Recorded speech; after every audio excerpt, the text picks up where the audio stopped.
नमस्ते।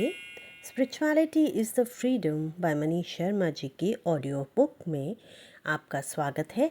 आज है चैप्टर 6.4 प्रेम और स्वीकृति। मैंने प्रेम को हमेशा एक आदर्श से जोड़ा था।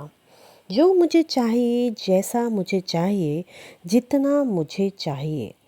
हर प्रेम एक अपेक्षा बन जाता था कि सामने वाला बदले, सुधरे और मेरी कल्पना के अनुरूप हो। पर धीरे धीरे एक प्रश्न भीतर उठने लगा। क्या प्रेम बदलने की कोशिश है या वह स्वीकृति है? जैसी आत्मा है वैसी ही। एक दिन मैं किसी के साथ था जो बहुत अलग था मुझसे। उसके विचार, उसकी भाषा, उसकी गति, सब कुछ भिन्न था।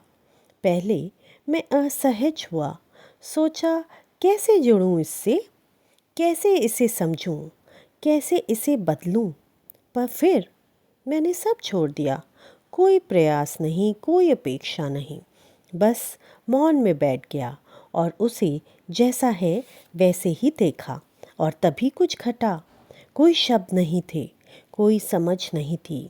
फिर भी भीतर एक लहर उठी, बहुत सजीव, बहुत शांत। मैंने अनुभव किया, प्रेम तब घटता है जब मैं स्वीकृति में होता हूँ। अब मैं प्रेम को किसी आदर्श से नहीं बांधता, मैं उसे मौन स्वीकृति में जीता हूँ।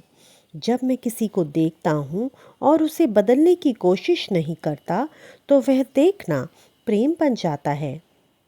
जब मैं किसी की कमज़ोरी को छूता हूँ और उसे सुधारने की इच्छा नहीं रखता, तो वह छूना प्रेम बन जाता है।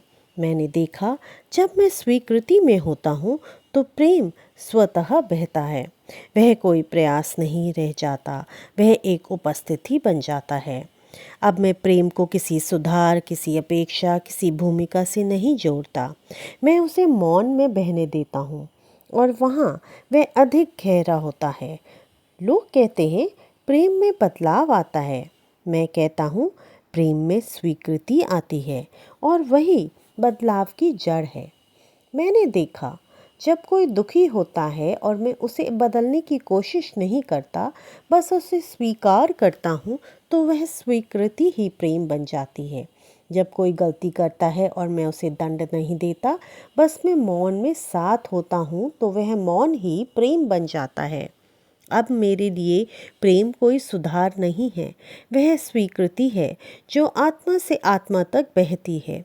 मैंने एक बार किसी से कहा, मैं तुमसे प्रेम करता हूँ, तुम्हें बदलने के लिए नहीं, तुम्हें जैसे हो वैसे ही स्वीकार करने के लिए। उन्होंने पूछा, तो फिर मैं कैसे बेहतर बनूं? मैंने मुस्कुराकर उत्तर दिया, जब तुम स्वीकृत हो जाते हो तो भीतर से स्वयं खिलते हो।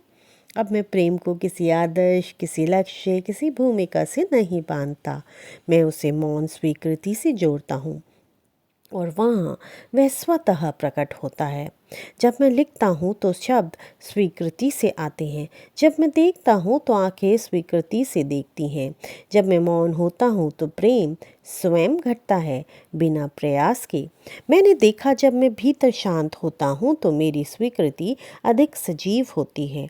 प्रेम तब कोई भावना नहीं रह जाता, वह एक जीवित मौन बन जाता है।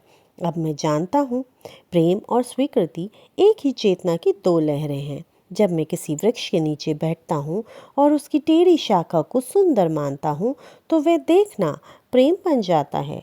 जब मैं किसी की आंखों में देखता हूँ और वहाँ असमर्था होती है, तो वह मौन प्रेम बन जाता है। अब मैं प्रेम को नहीं बांधता, नहीं साधता, मैं उसे स्वीकृति से बहने देता हूँ, जैसे नदी, जैसे सांसें। इतिश्री। चलिए अभी हम संस्कृत श्लोक देखते हैं जो अज्ञात सूत्र से लिया गया है, मौन परंपरा का।